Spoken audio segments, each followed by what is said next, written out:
It's time to take a look inside ECSU Mighty Vikings football. Welcome to Viking Coaches Show with Marcus Hilliard on WRVS 89.9. Back for another wonderful edition of Viking Coaches Show here on WRVS 89.9. Yours truly, Clay Mercer here, and as always with me is the head coach of ECSU Vikings football, Marcus Hilliard. Coach Hilliard, as always, thank you so much for making this show happen. We always have a lot to talk about. We're going to get into what took place this past weekend, but I want to get your thoughts on home games versus away games. And we talked about this before. I know the team talks about a lot of it. When you have a home game and the crowd's behind you, you get a certain energy. But away games are very beneficial, too. How do you use away games, and what does it do for the team when you're on the road and it's just you against the world, it feels like? Yeah, I said that before, man. I love the home games. I love the home energy. Mm-hmm. I love the crowd being behind us. We don't have to make a lot of the accommodations that we would make on the road. You know, it's pretty much standard. But on the away games, man, we we have total focus. Yeah, that's true. You know, they don't have any of the distractions of anything. Mm-hmm. You know, we know exactly where they are. We dictate that schedule for them, man.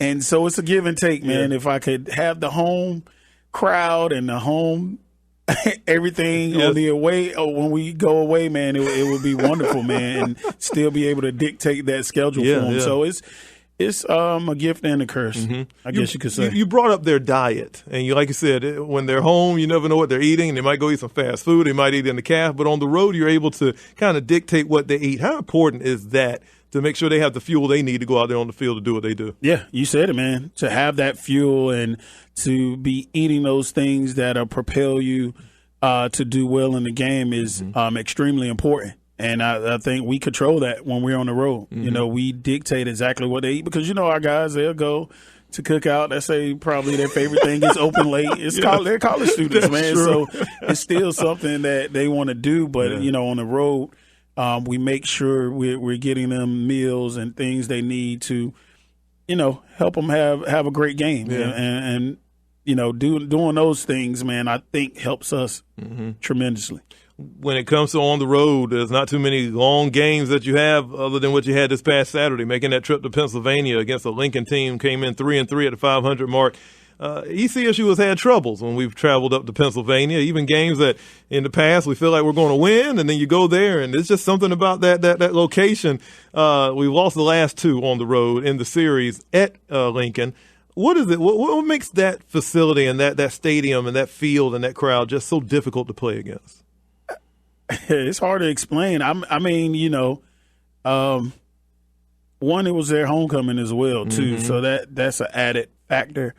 I think, you know, it's just having that home field advantage for them, and for us being able to adapt to that. And I'm not sure if we gotten to that point where we can adapt to those things. Yeah. And you know. I'm not sure, man. I hadn't been a part of all those. The last one, you know, this is, for me, this is a big – I think it is a first for me as far as Lincoln and, you know, them having defeated me. But I don't know. I think it's the home field advantage and just going up there, the trip, you know, it kind of plays a part into everything. I know that when you look at teams and when on the road, especially here at home, ECSU plays on grass, and then you go to other games and they have turf. Is that a big difference as far as how you prepare for a game and how you know what you can do on the ground and running and all of that? Is it a different? It's just a different type of feel, I'm sure, for the players to go out there and play on. Yeah, it is a little different. You know, grass is a little bit more forgiving, and as far as your equipment, like your cleats and stuff that you wear, they're different than, you know, what you would wear for turf. Okay. You know, usually you have turf shoes, and it helps with the synthetic grass and when you're playing on that. So that's the only difference. The preparation is the same. You know, it's just not having played on turf. You know, you kind of want to get some things. And what we do, you know, we don't have turf, but we try to get there a little earlier so guys can walk the field and just try to get a feel for how the turf is going to be for Saturday. A lot of people will say that turf makes you a little bit more susceptible to injuries. Have you noticed that over your years of being a coach that there's a big difference between grass and turf when it comes to that, or not really? It's about the same as grass from my experience. I know they're still doing some research on some things. I think from my perspective, just having turf just allows you to be more flexible with practice. You don't really worry about rain. I know for us, if we have a rain day, it's pretty much a short practice. Yeah. Even, my previous school, we had turf, so we didn't really have to worry about, practice and, marking the field. So it has its advantages. It has its advantages. But, to answer your question, I hadn't seen any, big change in injuries between turf and grass. Yeah. We talked about this in the last show, the game that Lincoln played against Bluefield State, all the yards that they amassed, over 500 yards total. What was the most concerning for you when you looked at that stat from that game? What was the most concerning thing for you going into Saturday's contest? Trying to stop number one. I mean, he is – I think he got Player of the Week again this week. I think this is his 9th time getting Player of the Week, and he is the driving force behind that team, man. And great player, not taking anything away from him. Just – that was our biggest concern. We said that in our coaches meeting at the beginning of the week, just putting together a plan to try to stop him. Yeah, and they had to try to stop us in that first quarter. They couldn't do it. ECSU had an outstanding first quarter in the game Saturday against Lincoln. They held Lincoln scoreless, grabbed a couple of TD runs there by quarterback Donovan Davenport to make the score 14-0 coming out of the first quarter. Just talk about the energy that the Vikings had in that first and what worked well for ECSU. Man, we had a great run game. We were committed to the run, and Zeke Duxon, man, and he's a gamer. Yeah. He's a gamer, man, and they came out with that want to win. And, you see, we got up 14-0, man, and the energy was high. You know, and we did have, and just shouts out to our fans we had there. We did have some people that came and traveled, man, and we could hear it from our fans, and even the energy on the sideline was awesome, man. So. It showed that we really came out to play. And, I know things happen, but we always talk about the positives. Yeah. Despite the record, those guys, man, we fighting. That's true. We're fighting, man. And it's like, and I told my guys, and I'll tell them tonight in the meeting, we've been in every game this year. Every game. Blowouts. You can remember last year, being blown out the first game, the Union game, the Chowan game. A lot of those games, 2-score games. Not this year. Those guys are fighting, man. So just appreciate that effort and the energy that they had and came out with. Talk a little bit more about the run game and Zachariah, what he was able to do. 257 yards gained on the ground, averaged about 5 yards per carry in this game. You talked about the emphasis and the importance you put on the run game in this one, and it showed very early. Yeah. It was raining. It was a messy game as far as the weather, man. I mean, at some point it stopped raining and then it was a downpour, man. But he was able to, push us and lead us, man. And, he's been giving us that energy, and for us it's just about staying committed to the run. We knew he was that type of back when he came to us, man. So, he really stepped up on Saturday, and he's a gamer, man. Yeah. He's a gamer. When he gets in the game, he gets focused. He's a gamer. Yeah, I love it. And I always want to speak about the defense, and they really got the job done in the first quarter. There was one part in there. It was a 4th and 2 situation for Lincoln, and Devon Grant was credited with the stopping and turning it over on downs, giving it back to ECSU. Just talk about the effort of the defense to start this game off. Yeah, they were focused. For us, we know they're going to be solid. They're going to be solid every game. We talked about that. I think our focus was just trying to stop number one, trying to stop number 19, a wide receiver. And, for us, like I said, we were focused. We just missed a couple tackles that we wish we could take back, later on in the game. It's about 4 plays in that game that you look at like, man. Every game almost pretty much. I know I say this every week. You should just probably put this on record. But every week, man, it's about 4 plays in all of these games that you want to look back and say, man, if we could, just would have executed or just would have got that tackle, man. And, that's where we are. It's like the fringe, man. Mm-hmm. It gets frustrating. You know what I mean? It gets frustrating, man. For you and the players. I mean, for the coaches and the players themselves who are out there, they know they're knocking at the door. It's just when are we going to kick it in? Yeah. And you know, I don't like to make excuses, man. We just got to get it done, man. But it gets frustrating, man. You know, all the time when you're almost, you know what I mean? And those guys are giving me their all. Yeah. They are, man. They really are. And that's why it's frustrating, because I'm trying to dig deep myself. You know, this is a place that I haven't been in my career. Yeah. You know, and trying to see how I could get, or how I can get these guys over the hump, man, because they're giving it all. So it's frustrating for them as well. Yeah. You know, and they're fighting hard, man. And that's what I told them, man. Just keep fighting. Good things will come. That's right. You know, you continue to work. We'll be at a point where we're able to finally, you know, bust through that door. Yeah. Well, ECSU had a 14-0 lead going into the second quarter, and it was their homecoming, so you figured that would be a little demoralizing. I was expecting ECSU to pile it on, but then Lincoln was able to bust through. Their Malachi Langley would put the Lions on the board for the first time. It was early in the second quarter. They'd continue, though, to score 14 unanswered points in that third quarter, making the score 14-21 heading into the locker room. Big momentum shift in that second quarter. Biggest difference from your eyes of what took place in the first quarter and what Lincoln was doing in that second quarter? I think they were aggressive. Okay. You know, they were aggressive. Even like I said, it was a messy game, but number one, man, he put it on his back. Yeah. He was able to make some throws, even on fourth down. I can remember they converted a 4-for-9 for their first score. You know, and it's like he's a dual threat guy, so. Our guy was like, well, if we cover him, if we come up and try to tackle him, he's going to throw it over our head. Man, he just puts you in limbo, man.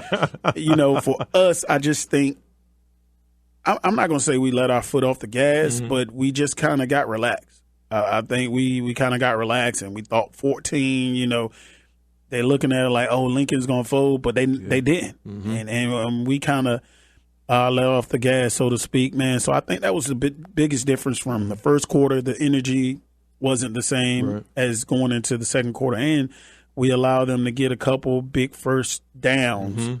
You know, that kind of made a difference. Yeah. Letting their foot off the gas. How surprising is that you could say that? Because this team, even though you're leading 14-0 and in the end of the first, it's still their homecoming. And it's rainy, anything can happen. How surprising is that for you to see the team let their foot off the gas that early in the game? Still a lot of game left. Yeah, a lot of game left. That's really not a big deficit. Yeah. I've seen it all too often this season, though. You know, and I'm still not over it. We'll go back to the John C. Smith thing, man. You know, so again, the message is we got to be able to finish. Yeah. You can't, you know, relax. You got to finish. You got to continue to do those things that got you to that point, man, and that's a message to the guys. Yeah, and speaking of message, I obviously always want to hear what your thoughts were. As you were just saying, it's not that big of a deficit. 14-21 is the score halftime. That's still got a lot of game left. Your thoughts and words to the team in the locker room before y'all made your way out for the third quarter? Really didn't even say nothing. I said, man, let's go win this game. Okay. This is homecoming. I wanted the guys to play relaxed. It really wasn't a lot. It wasn't any pressure on us. They, you know, being down 21-14, they realized like, man, we should be up. So the message was, hey, look, defense, get a stop. Let's get a stop. Offense, we're gonna score, man. We've been running the ball well. We'll score. Let's do it. Let's win. A lot of credit to you and the coaching staff for sticking with the run game. I know Donovan has had some good success in the air over the past couple of games, but you understand how important it is that the rushing kind of matches if it can match what you're doing, you know, in the passing game, your offense will flourish. Yeah, the run game opens up the pass game, and we knew, you know, coming in, we wanted to be more committed, man. The week previously, you know, playing like a Virginia Union, where they don't give up a lot of rushing yards. Correct. We wanted to be able to reestablish that. And, you know, we wanted to really be committed to it. Like, I think Zeke had, 27 carries. So that's, correct. You know, I'm not sure. I think we had about 60 snaps. So a little under half of the snaps went to us trying to run the ball, man. So that's how committed we was, and we wanted to establish, when you run the ball, you're establishing, when you run the ball well. You're imposing your will on that team, man, and that could be demoralizing to a defense. Trust me, I know. And so we wanted to do that, and we knew we had the guys up front. The guys played well, man. If you look at our offensive line, we was watching some of the film today, man, just how they were able to impose their will on that defensive line of Lincoln, man. It was good. So we'll continue to do that. We'll definitely continue to do that. Yeah, especially when you have success like he had in the game. You got to keep giving him that ball. So Quinzel Lockhart stepped up big in this game, too. A 21-yard touchdown pass from Davenport. Tied the game at 21 in the third quarter. Again, at this moment, you're feeling pretty good. Again, and I know the team is feeling good, too. Again, you're doing this at their homecoming, and you're trying to spoil it. Still a lot of game left, but tied at 21, I was feeling pretty good watching the game myself that ECSU will be able to put more points on the board to finish this one off. Yeah, at that point, we felt good. Yeah. Like I said, I felt like we were in control of the game at that point. We get a stop, and we go on to win the ball game. Yeah. So we felt good about it, man. And as I do with every game or every game this season, we felt good, man. Football is. That, like they always say, that ball could bounce differently, man, and but that's how it is. Yeah, and it's a tough realization. Lincoln would go on to answer that late in the quarter, and that would be the final score of the game. Fourth quarter, each team had the ball, but just couldn't get a score out of it. And the final score, 21-27, Lincoln will move up to 4-3. Again, you talked about just a few moments ago, another close loss for this ECSU team. You're right there. And it's kind of like, okay, you want to put together the perfect game. You want to kind of pull back on the penalties, which for ECSU in this game was not a big issue. And that had to make you feel good as we talk about positives coming from this one. Yeah, not a lot of penalties. One penalty, very, very questionable. We won't need to talk about that. That's very, very questionable. I'm still waiting for a response on that one. But, got it. I think we're getting, and a lot of times you want to see success on paper. Yeah, you want to see equal, equal what we're saying. You want to see the wins. And I get it, man. I trust me. You want to see it. But if you're a true football head and you're a true fan and you see the progress that the team has made, man, you'll understand that it takes some time to build some culture. Yeah, it takes some time to get over that hump. And I'm not talking about forever, but you're starting to see us play well, and That's what I take from that, man. Even though it's a loss, and I was hurt. I was hurt, man. And the guys know it, man. But it's no quitting them, I told them after the game, that's Viking pride. Yes. You said you got to mean it, and they go out there every day. They come to practice every day, and they ready to work, man. Yeah. So those are some of the positives that I take out of it, man. But ultimately, you want to be able to show that in. I get it. In the standings, man. You want to be able to get those wins, and they will come. Yeah. They will come, and that's we're still trying to piece it together here and trying to figure it out. Yeah, the morale of the team is still strong, and that's what I always like to hear when you come in here. If the team does take a loss, again, a lot of people say, "Oh, I'm hearing Coach saying they're getting it. It's coming together. But it doesn't equal out when you look on paper at that record." But again, this process doesn't work that way all the time, and you're with them every day. You see what growth they're gaining. And obviously, they're learning a lot. Even with these losses, you learn a lot from them. And I think this team is growing, and I think you can see that also. Yeah, man, it takes time. Yeah. It takes time, man, especially when you haven't had a lot of success in a long period of time. That's right. We haven't had a winning record in 11 years. I don't want that to be. All you do is shake your head when you hear that. So it takes some time. It takes some time, and I just like I said in my press conference, be patient. It's coming, and I'm confident. It's frustrating. Listen. Nobody wants to win more than me. That's right. Nobody wants to win more than I do, and we're working hard. And trust me, those guys are giving me everything they have, and that's the thing. It's no quit in them. You even periods with last year where you can feel like. We get down by so much. It's just no. These guys are trying to upset everybody. Yeah. It's us versus everybody. That's what they say, man. We going hard regardless. I like it. And that's what I appreciate. I'm starting to see the culture building, with those guys. So that's a positive, and that's what I like to see. That's all we can ask for right now is continued growth, and I think we're going to continue to grow this Saturday too. The Vikings are back on the road. Wish they were at home, but they're back on the road. We got a big game coming up on Saturday. We'll talk more about that right after this break. It's Viking Coaches Show on 89.9. Do you have a question or comment for Coach Hilliard? Call into the show, 855-899-WRVS. From the football field to the radio, this is Viking Coaches Show on WRVS 89.9.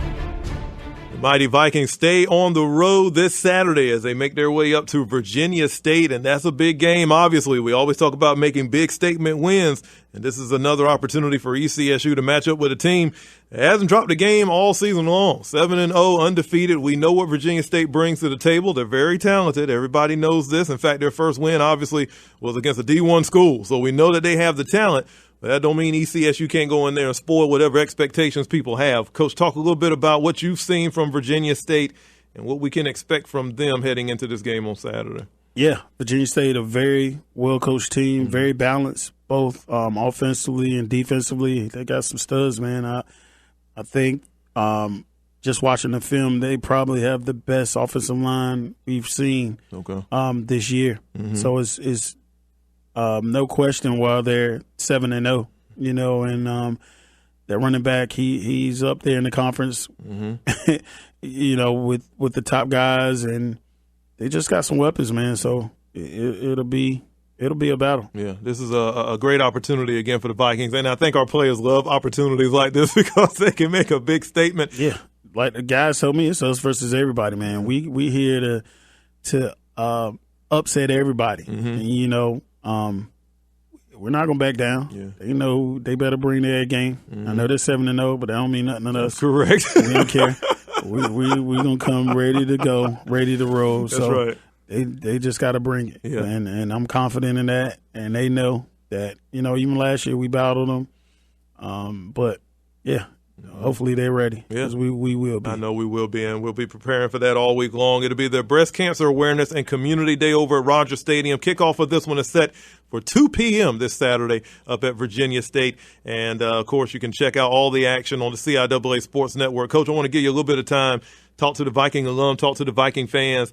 Just let them know their support is always appreciated, especially at this time where this team is learning how to put together the full game. And we got another opportunity to do it on Saturday. Yeah, just appreciate the calls. A lot of alum have called me and just giving me words of encouragement, man. Because like I said, man, it can get to you, it can wear on you, but just appreciate the support of those alums, the fans, the people, and the guys, man. Like I said, they feel that energy. So just love for them to come out and support us, man. And, they see they are working hard. They are working hard. They're not giving up. They got that Viking pride. And we're going to continue to build this thing, man. And we will get it right. Yeah. We'll get it right and just appreciate everybody for their support of not only me, but of the program and the university. Yeah, I'm glad you're getting that support, and it's very well appreciated. I'm seeing the growth from this team. I'm loving it, and I know it's just going to get better and better. We got a great opportunity on Saturday. Again,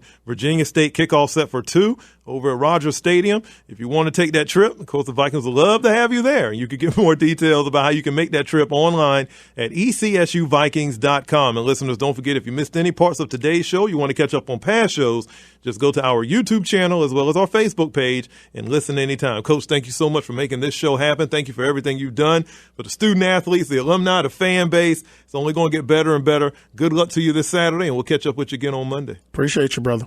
For Coach Hilliard, I'm Clay Mercer. Thank you so much for joining us for tonight's show. We'll see you on Monday next week for Viking Coaches Show exclusively on WRVS 89.9.